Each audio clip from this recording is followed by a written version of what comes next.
peguei muito em outra área do Antigo Testamento. Então, o foco maior foi ainda em cima do Pentateuco. Olha lá, quando a gente pensou no pacto, a gente mostrou para vocês, pacto da redenção, pacto das obras e pacto da graça. Gravem isso, tá? O pacto da redenção aconteceu lá na eternidade entre as três pessoas da Trindade. O pacto das obras foi o que Deus fez com Adão antes da queda. Antes da queda. Quando Jesus veio, ele cumpriu esse pacto aqui. A nossa salvação é pelas obras? É pelas obras feitas por Jesus. Né? Ele é o nosso representante. Jesus, ele é o segundo Adão.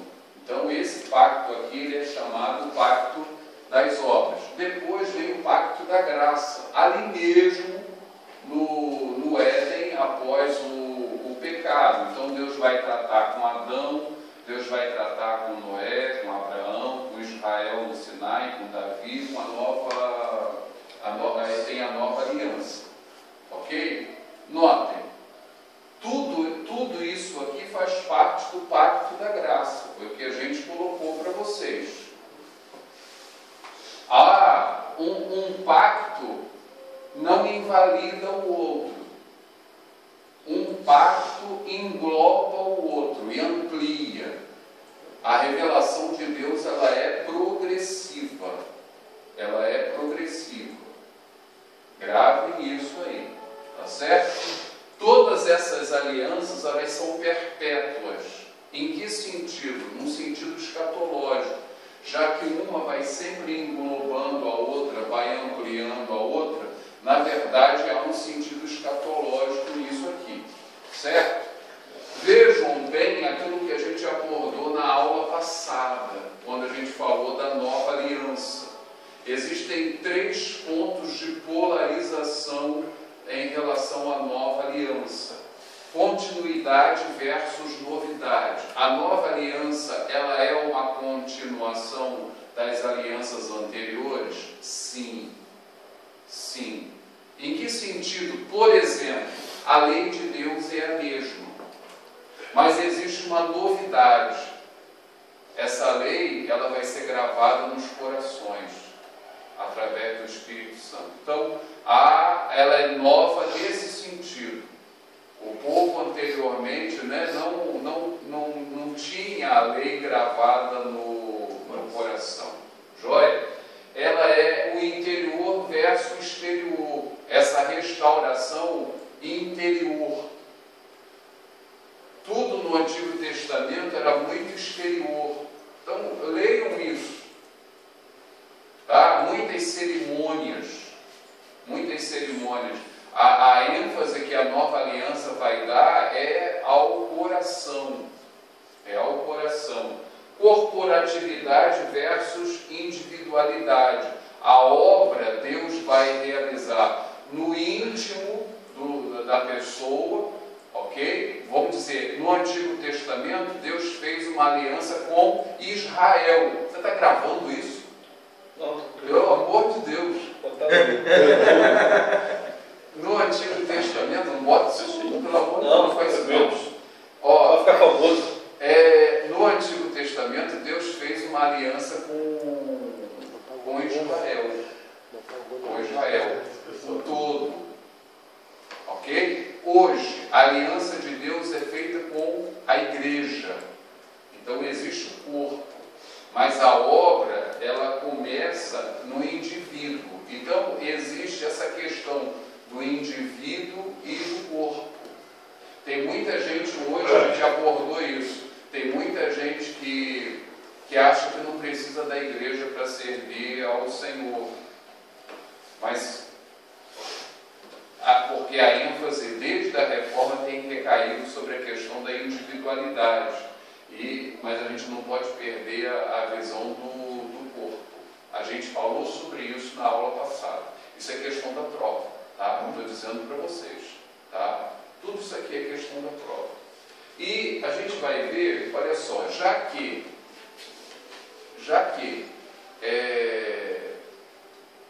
a revelação ela é progressiva, uma vai englobando a outra, a gente chega num ponto de tensão, que é a relação lei e graça.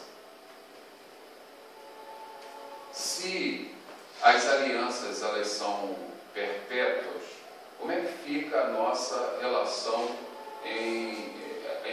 com relação à lei de Deus, a lei do Antigo Testamento? Essa lei ela é para ser guardada por nós hoje. Dentre aqueles que aceitam a inspiração da Bíblia, a inerrância da Bíblia, a gente pode dizer que existem 3 grupos teológicos que vão trabalhar aí essa questão. A questão da lei, do Evangelho e do relacionamento de Deus com a humanidade. Você tem o dispensacionalismo, você tem a teologia do pacto e você tem a teologia da nova aliança, que é um outro movimento que tem surgido aí. Certo? Então, 3 movimentos. A gente deu uma ênfase para vocês dentro da teologia do pacto, porque nós somos reformados. Então, eu estou colocando para vocês aquilo que é a doutrina reformada, certo? O dispensacionalismo é um movimento que surgiu no século XIX. Ele é novo a nível de história da igreja. Mas hoje se fala muito também dessa questão da nova aliança. A nova aliança. Então, eu queria só, assim, para a gente fechar, colocar para vocês a diferença entre essas 3 escolas. Quais seriam elas? Olha lá. O dispensacionalismo. Pode ser difícil sumarizar a teologia dispensacionalista como um todo, pois nos últimos anos tem se desenvolvido múltiplas formas da mesma. Eu falei sobre isso aqui na aula para vocês. A Bíblia de Scofield, ela já sofreu mudanças. Lembra que eu falei? Olha lá. Em geral, há 3 distintivos principais em relação ao dispensacionalismo. Primeiro, o dispensacionalismo vê Deus como estruturando seu relacionamento com a humanidade através de vários estágios de revelação, que delimitam diferentes dispensações ou arranjos de administração. A palavra dispensação é da onde vem a palavra economia, mordomia. É a mesma raiz, né? Modos diferentes de se administrar, certo? Modos diferentes. Isso só para vocês digerirem melhor isso. Cada dispensação é um teste da humanidade para ser fiel à revelação particular dada naquele tempo. Então, é algo estanque, é algo compartimentado. Geralmente, 7 dispensações são distinguidas. Isso aí pode ser que você encontre um autor que vai dar vai fazer uma colocação diferente, mas tradicionalmente a Bíblia de Scofield vai colocar aí 7 dispensações. Inocência antes da queda, consciência, de Adão a Noé, promessa de Abraão a Moisés, lei de Moisés a Cristo, graça do Pentecoste ao arrebatamento, e a última dispensação é o milênio. Então, isso aí é o dispensacionalismo, certo? A primeira coisa que a gente pode falar, primeira marca da escola dispensacionalista, mas eu falei que são 3. Olha lá. Segundo, o dispensacionalismo sustenta uma interpretação literal da Escritura. Isto não nega a existência de figuras de linguagens não literais na Bíblia, mas antes significa que há um significado literal por trás das passagens figuradas. Isso aí os reformados amados, também não existe nenhum problema em relação a isso aí. Tá? Terceiro, como resultado desta interpretação literal da Escritura, o dispensacionalismo sustenta uma distinção entre Israel, até mesmo o Israel crente, o remanescente fiel, ok? O Israel piedoso, convertido, né? E a igreja. Então há uma diferença entre Israel e a igreja. Nesta visão, as promessas feitas a Israel no Antigo Testamento não foram pretendidas como profecias sobre o que Deus faria espiritualmente para a igreja. Na visão dispensacionalista, nada disso se aplica à igreja, se aplica a Israel. Tá? Mas seria literalmente cumprida pelo próprio Israel, principalmente no milênio. O milênio, na verdade, seria para o cumprimento dessas profecias feitas a Israel. Tá? Por exemplo, a promessa da terra é interpretada como significando que um dia Deus restaurará plenamente Israel à Palestina. Em contraste, os não dispensacionalistas tipicamente veem a promessa da terra como pretendida por Deus para profetizar na forma obscura do antigo pacto a grande realidade de que ele um dia faria da igreja inteira, judeus e gentios, herdeiros de todo o mundo renovado. Quer dizer, a gente vai interpretar isso de uma maneira simbólica e eles vão interpretar isso de uma maneira literal. Aí é a questão do literalismo, do dispensacionalismo. Vale ressaltar que, a nível de igreja evangélica brasileira, o que prevalece é a escola dispensacionalista, certo? É o que prevalece. Então, eu botei um gráficozinho aí das 7 dispensações. Quando vocês olharem esse gráfico, saibam que isso aí é o dispensacionalismo. Tá? Ó, inocência, consciência do governo humano, promessa, lei, a época da igreja e um milênio. Todas elas, certo? Você tem uma responsabilidade, um fracasso e um juízo. Em todas elas. O negócio é bem certinho. Bem certinho. Ó. Responsabilidade, não comer da árvore. Né?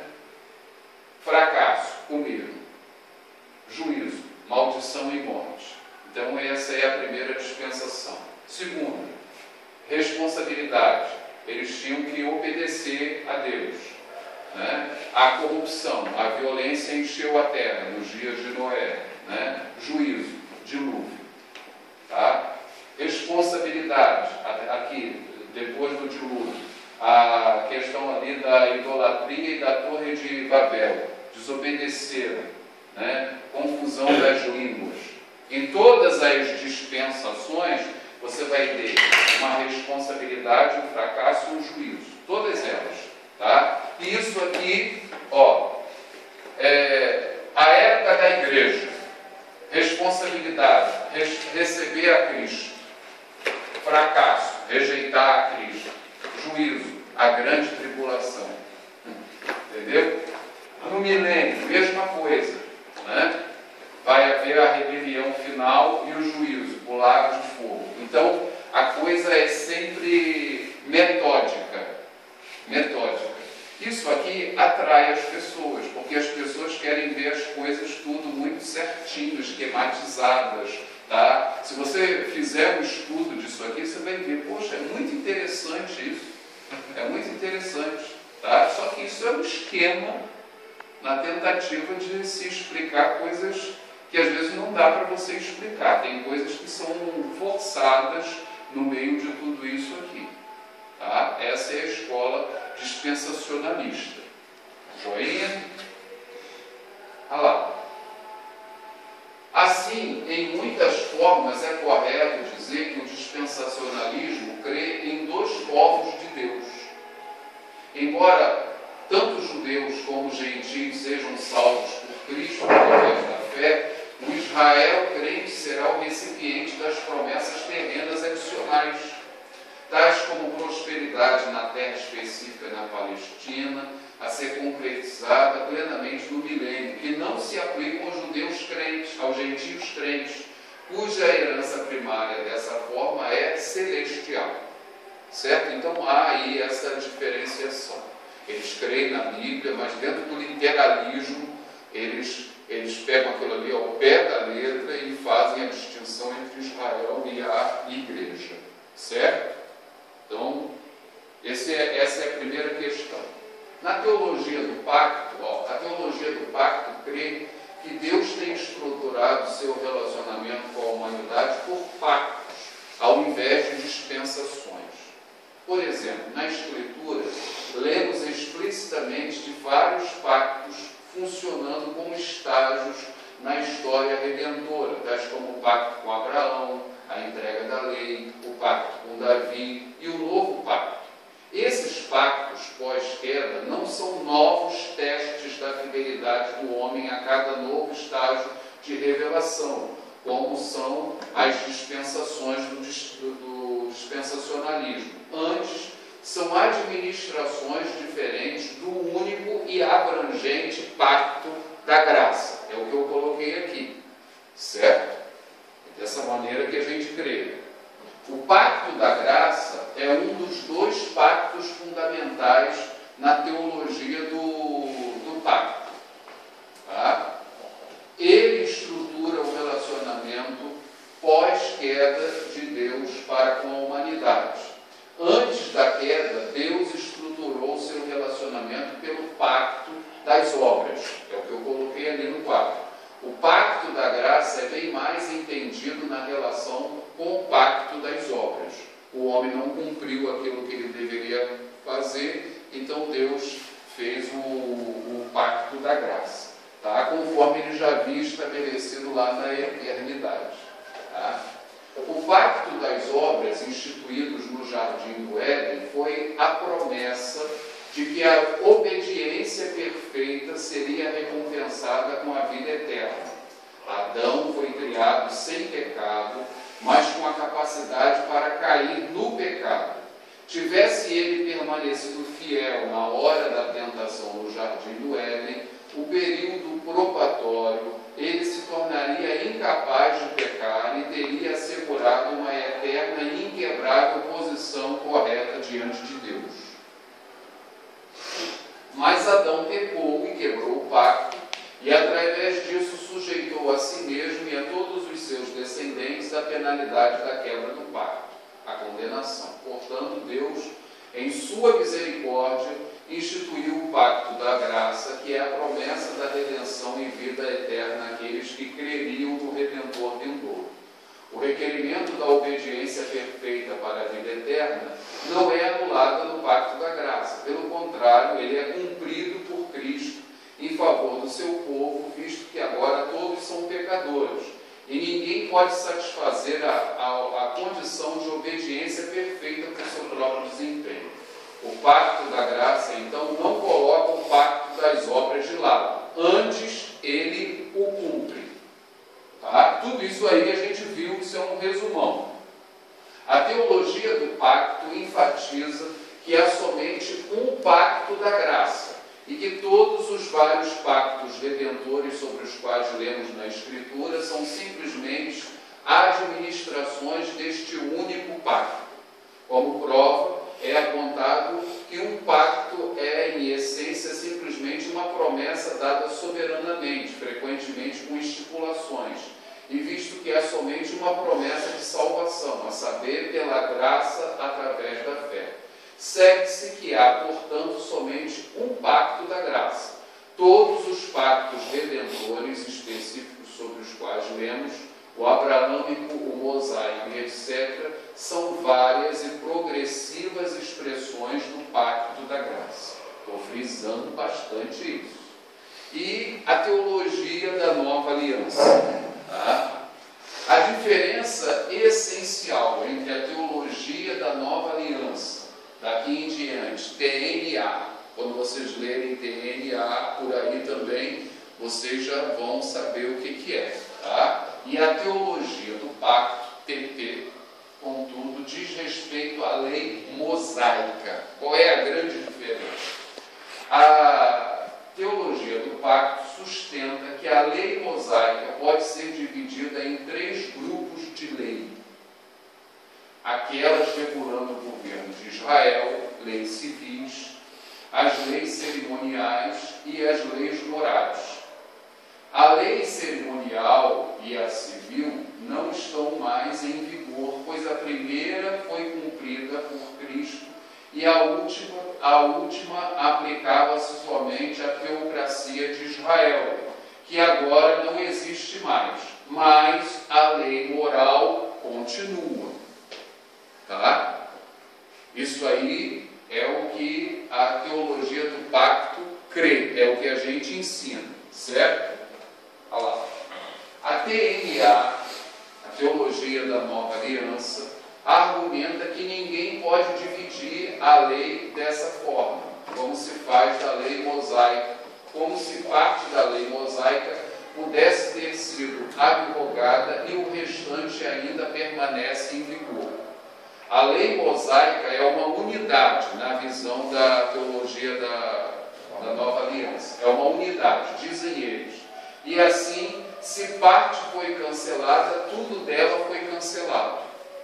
Em adição, eles dizem que o Novo Testamento ensina claramente que a lei mosaica como um todo foi substituída em Cristo. Em outras palavras, ela não é mais nossa fonte direta e imediata de orientação. A lei mosaica, como uma lei, não é mais obrigatória para o crente. Certo? Pastor? Oi. Quais são os arraiais que mais defendem essas teorias? Só deixa eu terminar, depois a gente fala. Tá? Há muitas similaridades entre a lei de Cristo e a lei mosaica. Quer dizer, dentro da TNA você vai guardar a lei de Cristo. Existem similaridades. Aí é uma questão de hermenêutica, de interpretação. Mas isso não muda o fato de que a lei mosaica foi cancelada e que, portanto, não devemos olhar para ela a fim de conseguir orientação direta, mas antes para o Novo Testamento. O benefício da TNA, argumentam seus defensores, é que ela soluciona a dificuldade de tentar compreender quais das leis de Moisés se aplicam hoje. Sobre o entendimento deles, visto que a lei mosaica não é mais uma fonte de orientação direta e imediata, devemos olhar para a lei de Cristo a fim de obter nossa orientação direta. Embora a lei mosaica não seja mais um código de lei obrigatório na era do Novo Testamento, ela ainda tem a autoridade não de lei, mas de testemunho profético. Como tal, preenche e explica certos conceitos, tanto da lei do Antigo como do Novo Pacto. Tá? Eu quero, vamos dizer assim, vou passar um vídeo para vocês, tá? Uma entrevista. Se vocês desejarem conhecer mais acerca dessa matéria, porque vejam, a gente trabalhou uma escola com vocês aqui, que é a Escola Reformada, tá? Mas existe a Escola Dispensacionalista e existe a TNA. Então, é importante, aí eu quero abrir o leque na última aula e ser sincero, para mostrar para vocês que o que eu dei aqui foi só a doutrina reformada, tá? Porque é o principal, é o que a gente precisa de fato aprender, tá certo? Então eu quero indicar para vocês, o livro Cristo dos Pactos. Vejam na Confissão de Fé de Westminster, o capítulo 7, certo? Berkoff, Rod, tá? Esse livro aqui é um livro que foi publicado recentemente, Lei e Evangelho, da editora Vida, e apresenta 5 visões sobre a lei e graça, e foi organizado pelo Gruden. Tá? Foi organizado, então são 5 visões diferentes. São palestras sobre essa questão do relacionamento lei e graça. Tá bom? Então é algo algo que vale a pena vocês conhecerem, lerem, se aprofundarem, certo? Que vocês vão, né, para vocês também saberem o que os outros pensam, além do que a gente ensinou aqui, tá bom? Não ficarem com uma visão muito restrita, tá certo? Agora, eu quero passar uma entrevista dentro disso.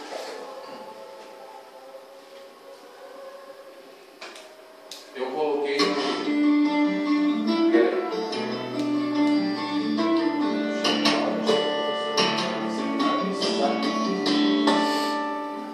Vocês escreveram um livro chamado Lei e Graça, que até o final já está esgotado. Está esgotado. E nesse livro você fala um pouco sobre a relação entre a lei e a graça hoje, e como é que, a sua concepção, a gente tem que entender a expressão não vive mais debaixo da lei, mas da graça. A gente não tem mais que seguir a lei do Antigo Testamento em algum sentido? Primeiro, o livro eu espero seja republicado esse ano. Eu tenho procrastinado por conta de refazer algumas partes do livro, né, acrescentar algumas coisas que eu acho interessantes. O livro nasceu de um artigo, eu escrevi um artigo na revista Fides Reformata e eu fiquei impressionado com a reação que o artigo fez. Quantas pessoas escreveram de volta dizendo: eu nunca tinha entendido dessa forma, isso era para mim um motivo de agonia, eu não sabia a relação da lei e da graça e assim por diante. Então, a partir daí eu me senti estimulado a escrever o livro. E é uma exposição simples, a meu ver, da forma como o calvinismo enxerga a relação da lei e da graça. Como nós temos um ambiente no Brasil que é predominantemente dispensacionalista, as pessoas sempre fazem a relação. O Antigo Testamento é o tempo da lei, o Novo Testamento é o tempo da graça. E aí eu sempre faço a pergunta: então no Antigo Testamento tinha gente salva? No Antigo Testamento eu acho que tinha. Começa com um acho a resposta, né? Pois é, Abraão, Moisés, Davi, eles eram crentes ou não eram? Eram. E eles foram salvos? Foram salvos, eram crentes ou não foram salvos? Foram salvos pelo quê? Pelas obras da lei? As pessoas ficam em dúvida, elas não sabem o que dizer.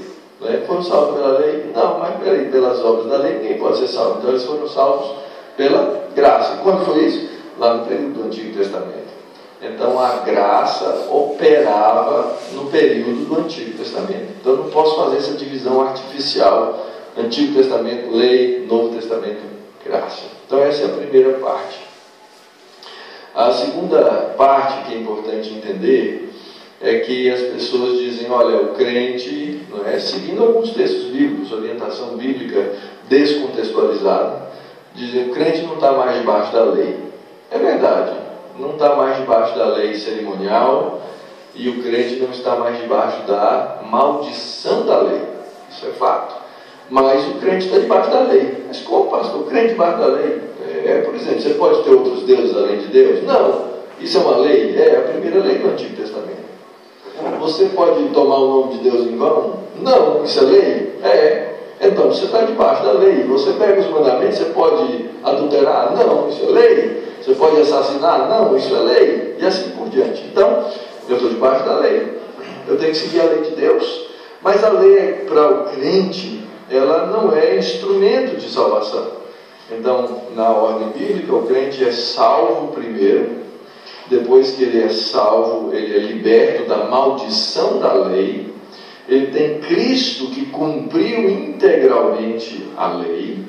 Tem Cristo que aboliu a necessidade do cumprimento da lei cerimonial, porque ele já cumpriu toda ela em si mesmo. Ele veio cumprir a lei, cumpriu a lei de maneira plena, não é? E agora eu tenho liberdade, pelo poder do Espírito Santo, para viver como salvo uma vida que seja agradável a Deus.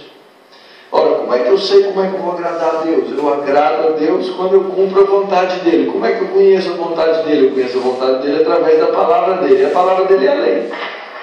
Então, na verdade, eu não prego um antinomismo e eu não quero pregar nenhum legalismo. Salvação pelas obras. Mas o crente, uma vez salvo, agora ele tem a palavra de Deus, a lei de Deus, a orientação de Deus, que está espalhada por toda a Escritura, que ele precisa viver, se deleitar. Quando você lê alguns textos no Antigo Testamento, você vê que o salmista ele tem prazer na lei de Deus. Ele ama a lei de Deus. Por quê? Porque ele é salvo, porque ele é crente. O incrédulo não ama a lei de Deus, porque ela é condenação para ele, mas o crente ama a lei de Deus, ele deseja a lei de Deus, ele aspira à lei de Deus, não é? Então, nesse sentido, é que nós precisamos entender essa relação de lei e graça. No ano que eu lancei o livro, um pregador inglês foi pregar na minha igreja, e ele foi falar sobre o tema graça. E lá para as tantas, falando sobre o tema, ele virou e disse assim: porque tem muita gente que escreveu livros aí com o título Lei e Graça, mas está errado, né? A minha congregação toda lá ouvindo, né, começou a rir logo de cara, né? Está errado. E aí ele disse: porque lei é graça. E de fato, a lei de Deus para o crente ela é graciosa. Eu tenho deleite, prazer e alegria. Isso não significa que eu não tenho que lutar contra a minha natureza pecaminosa, terrena, que deseja ainda fugir da lei de Deus. Mas o crente ele tem prazer na lei de Deus, ele ama a lei de Deus. Ele diz, como o salmista no Salmo 119, quanto eu amo a tua lei. Eu acho que respondi todas as questões, não foi? Tem surgido um novo modelo de olhar para a lei, que tem ganhado espaço no países americanos, na Europa, e que tem sido começado a ser pensado no Brasil, que é a New Covenant Theology, que é a teologia da nova aliança, a teologia do novo pacto. Eles dizem que todo cristão morreu para a lei como um todo, que não existe divisão entre sacerdotal, civil ou moral, e de que, embora a lei de Cristo, que é uma nova lei, tenha alguns elementos da lei passada, segundo eles, é uma outra lei a ser seguida, tanto que a gente não tem seguido sequer os 10 mandamentos, mas o princípio moral por detrás dele, como Jesus fez em Mateus 5, segundo eles. Qual é a resposta do senhor que é aliancista a isso? Essa é uma visão, uma abordagem que eu acredito equivocada quanto à visão da lei. Quando Jesus, principalmente no Sermão do Monte, ele fala várias vezes, ouvistes o que foi dito, eu porém vos digo. Existe um grupo que nega, que diz que Jesus então agora ele está largando a lei ou está fazendo uma nova lei. Isso já é um erro por si só. O que eu acredito a respeito do que Jesus está fazendo ali naquele ponto de Mateus capítulo 5? Ele como Filho do Pai e Deus verdadeiro que é, ele agora encarnado na terra, ele é o verdadeiro intérprete da lei. Então o que Jesus faz em Mateus 5? O que Jesus faz em Mateus 5 é arrancar da interpretação que estava cheia de erros, cheia de vícios, feita pelos fariseus, pelos escribas e por todo mundo ali em volta, é arrancar o erro da interpretação para dar a verdadeira interpretação. Então, a tendência do judaísmo naquele período era exatamente interpretar como necessário de cumprimento os aspectos externos da lei. Jesus diz, espera aí, vocês estão brincando de religião. Isso não é verdade.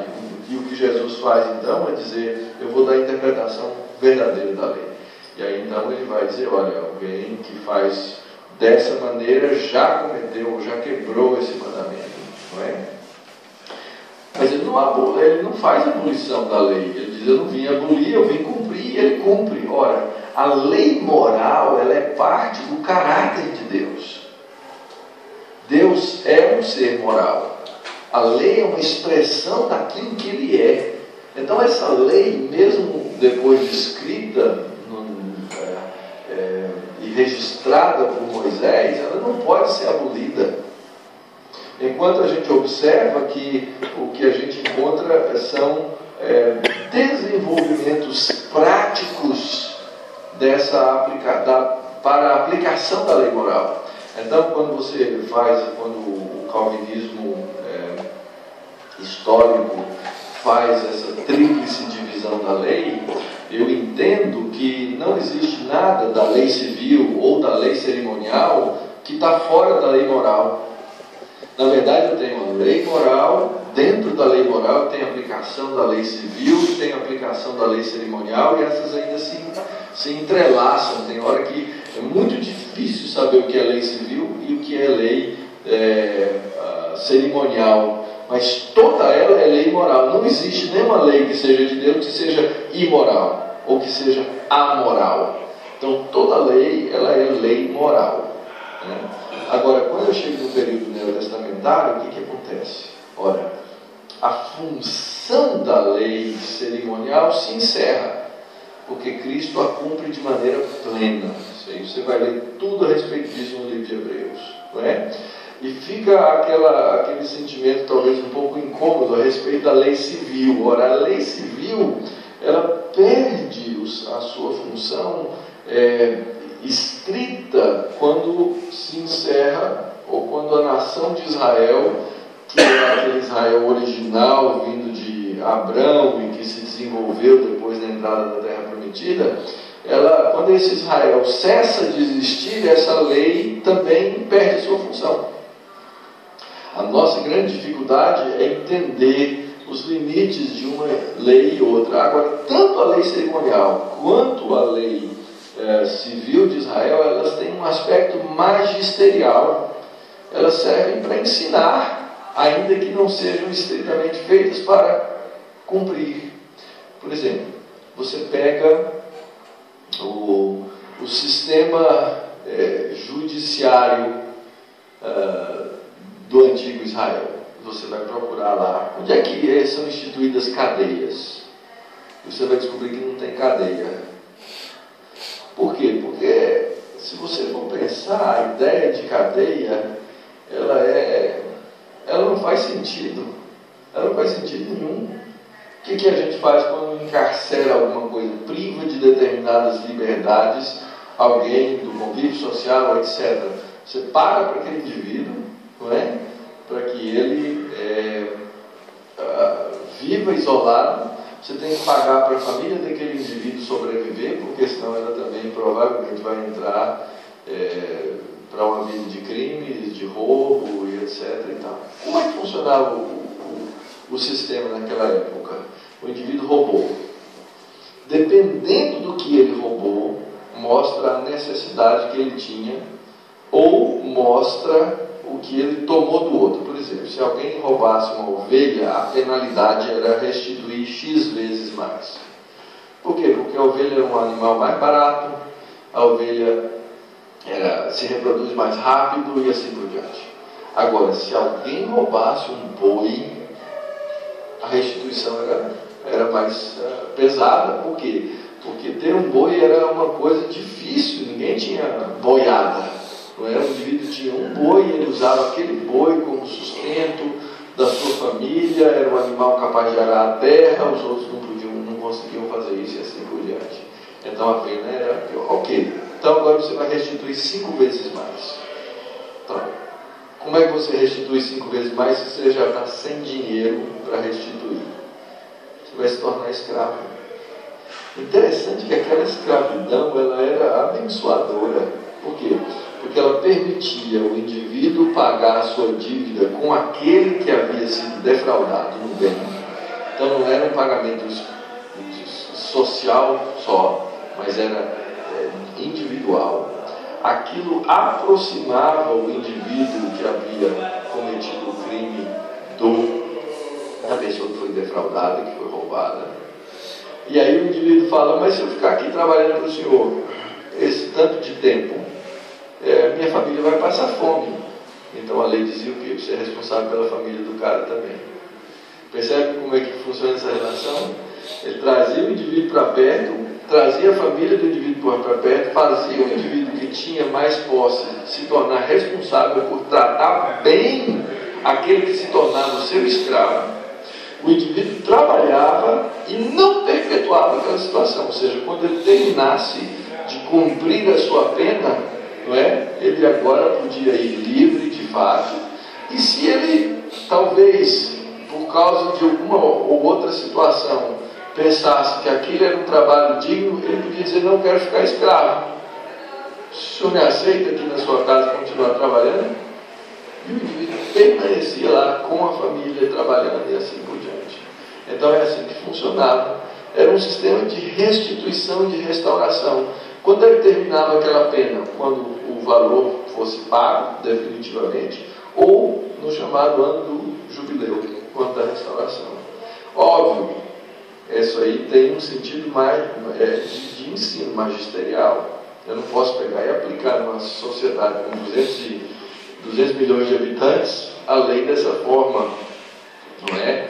Mas o que é que eu tenho a aprender com essa lei para não continuar copiando ou fazendo, ou mantendo um sistema absurdo como o nosso sistema prisional, que todo mundo vê que é um poço sem fundo, é um buraco, cria uma escola de crime, uma escola de preguiçoso, de gente que não trabalha e assim por diante. Interessante? Olha só, o texto dele, da Physis Reformata, eu botei na pasta lá para vocês. Tá? Quem acessar aquele primeiro link que eu mandei na primeira aula, acessa todas as aulas e também alguns vídeos que eu passei para vocês, esse texto dele. Essa entrevista foi de 2013, mas o livro ainda não foi relançado, certo? Então eu fiz aí esse levantamento para trazer para vocês. Esse movimento da Nova Aliança ainda é um movimento que, vamos dizer assim, está lá fora, né? E está entrando aqui. A gente gosta de estrangeirismos, né? Então toda novidade atrai a gente, né? A gente acaba se deixando levar pelos modismos teológicos também, certo? Mas é algo que a gente precisa estar antenado no que está acontecendo, tá bom? Essa questão aí da diferença do dispensacionalismo, o que é a teologia do pacto para a teologia da nova aliança, tem uma questão na prova também sobre isso, tá certo? Estou dando agora no apagar das luzes, mas isso está lá na prova. Então vejam o que é as diferenças. Oi? As diferenças entre elas. Tá? As três escolas aí de interpretação, vejam isso aí, porque eu pergunto alguma coisa sobre isso lá na prova também, tá certo? Estou sendo assim bem cordial, né? Eu quero dar nota boa para todo mundo, quero dar nota boa para todo mundo, tá? Repete aquela informação que o senhor falou no começo, que tinha pouca gente. O quê? A informação que eu dei no início é o seguinte: a data da prova é semana que vem, tá? Semana que vem, sexta-feira. Eu não vou estar aqui, Paulo César vai aplicar a prova, tá? Se porventura alguém passar mal, tiver um atestado, tiver alguma coisa por escrito, tudo bem, tá? Se não tiver, sabe, vai pagar uma taxa de R$100 na secretaria para fazer a prova, tá? Vai pagar uma taxa de R$100. Isso aí porque a gente só sente quando dói no bolso. Eu não quero os R$100, nem o seminário está querendo os R$100, não. O que eu quero é que vocês estudem e façam a prova na data. É isso que eu quero, tá bom? Essa revista aí, reformada, do seminário, tem material lá de Uruguaiana. Se alguém quiser acessar no site do seminário, eles divulgam um número, você pode. Se você quiser fazer também assinatura, pode. Tá certo? Olha só, no dia 18 a gente tem a assembleia do seminário. Então eu vou dar a prova, vou estar na viagem missionária, vou ter que corrigir essa prova, viu? E a gente vê aí como é que vai ser caso alguém fique em verificação suplementar. Mas tudo tem que ser ainda esse mês de dezembro, tá bom? Vamos orar? Oremos. Vamos orar. Vamos ficar